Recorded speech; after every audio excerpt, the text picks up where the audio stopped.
Good morning dear students. बच्चों कैसे हैं आप लोग? बच्चों हम चैप्टर जो है पढ़ रहे थे, चैप्टर 12 कैदी और कोकिला, जिसके जो लेखक कौन है, माखनलाल चतुर्वेदी जी। और इससे पहले मैं पैराग्राफ को पढ़ा चुकी हूँ। इसमें कवि जो है जेल में एकाकी और उदास है। कोकिल से अपने मन का दुख, असंतोष और वितासी शासन के प्रति अपने आक्रोश को व्यक्त करते हुए कहता है कि यह समय मधुर गीत गाने का नहीं बल्कि मुक्ति का गीत सुनाने का है। कवि को लगता है कि कोयल भी पूरे देश को एक कारागार के रूप में देखने लगी है, इसलिए अर्धरात्रि में वह चीख रही है। तो बच्चों इसके हम आपके जो है पैराग्राफ पढ़ा चुके हैं। आज हम जो है नए पैराग्राफ को लेंगे। तो open the page number 109, 109 page खोलिए।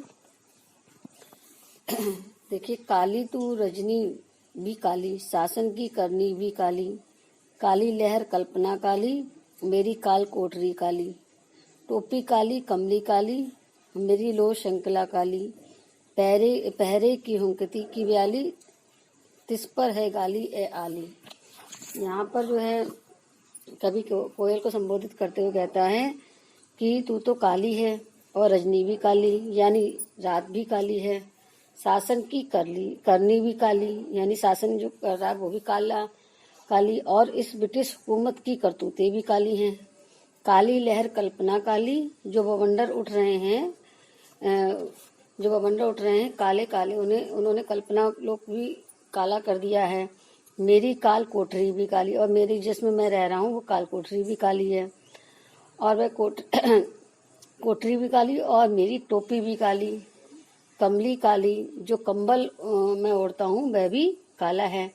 कमली मीन्स कंबल, वह भी काला है। मेरी लो शंकला भी काली, मुझे जिस लोहे की कड़ियों या चैन में बांध रखा है वह भी काली, यानी लो शंकला भी काली है। पहरे की हुंकती की प्याली, तिस पर है गाली ए आली। तो यहाँ पर जो है लेखक कोयल को जो है सखी के रूप में मानते हुए कहता है, पुकारते हुए कहता है, कह रहे हैं कि हे सखी, पहरे की हुंकती की ब्याली, यह ब्याली जो होती है वो सर्पणी उसको कहते हैं, ब्याली को। तो सर्पणी हुंकार जो है वो पहरेदार जो लगाते हैं हुंकार, तो वह कह रहे हैं कि हे सखी, इस अंधेरे में काली सर्पणी की हुंकार जैसी पहरेदारों की हुंकार मुझे गाली की तरह लगती है।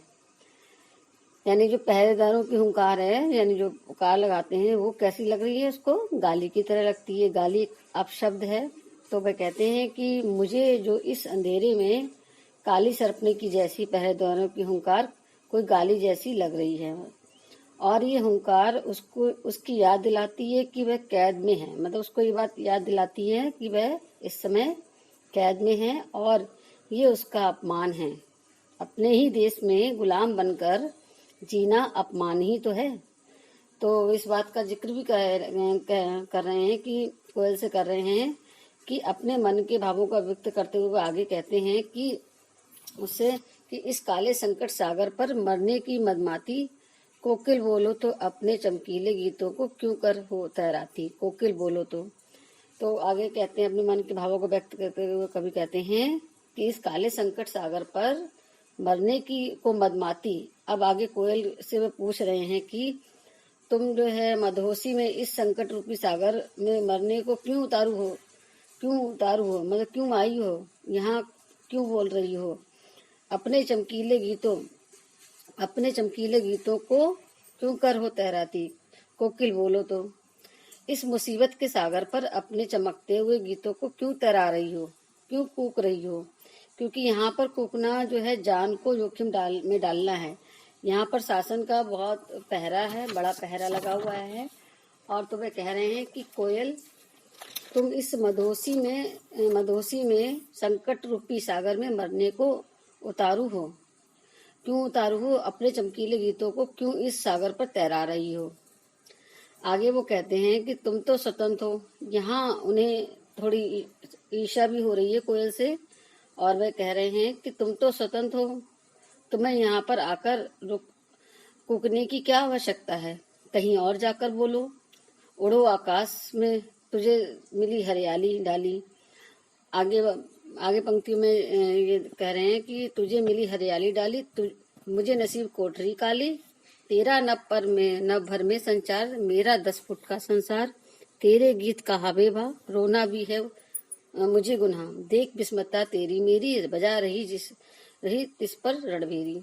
तो आगे यहाँ पर जो है कवि कोयल को संबोधित करते हुए कहते हैं कि तुझे मिली हरियाली डाली और मुझे नसीब कोठरी काली, मुझे तो ये काली कोठरी मिली है, और तेरा जो न भर में संचार है, यहाँ पर एक गुलाम, और मतलब तेरा तो पूरे आकाश में संचार है, तो कहीं भी उड़ के जा सकती है।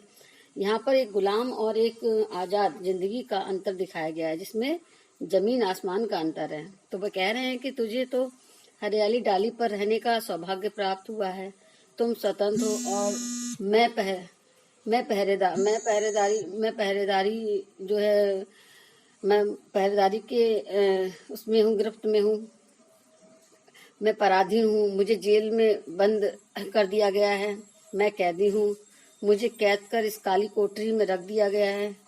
तेरा नभ भर में संचार है, यानी तू तो पूरे आकाश में सैर कर सकती हो और घूम सकती हो।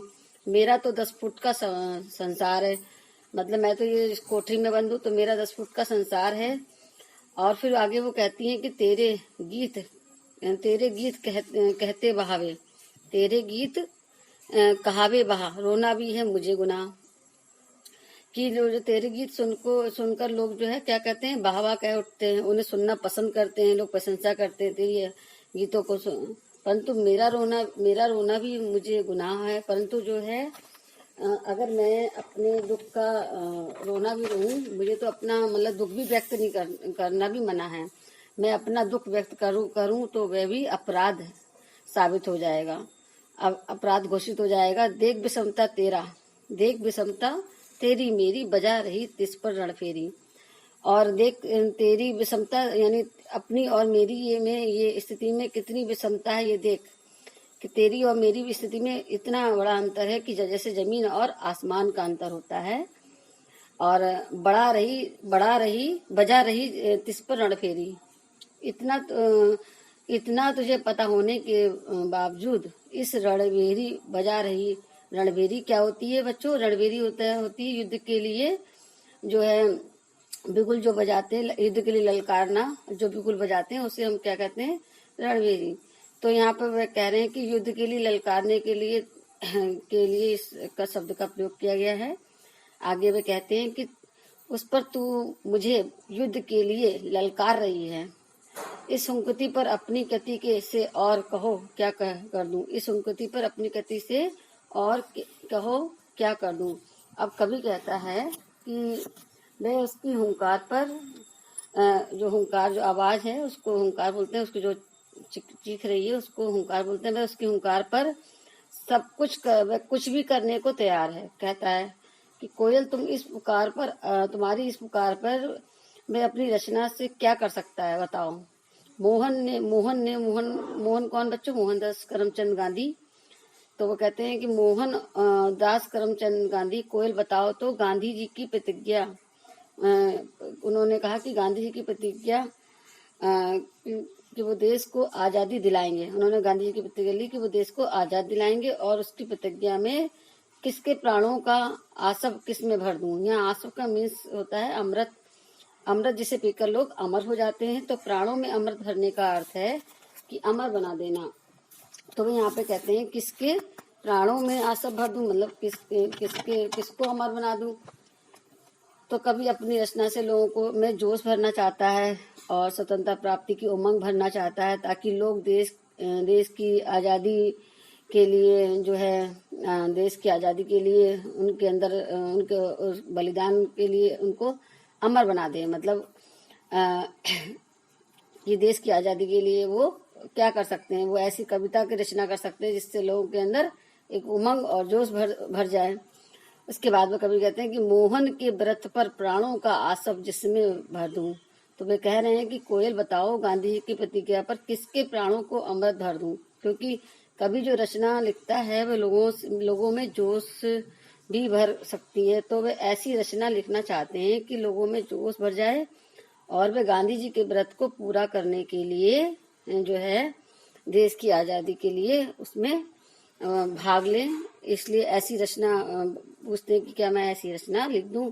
तो बच्चों आज आपका चैप्टर कंप्लीट हो गया और मैं इसके क्वेश्चन आंसर आपको भेजूंगी और आप इसको अच्छे से समझ लीजिएगा। Thank you.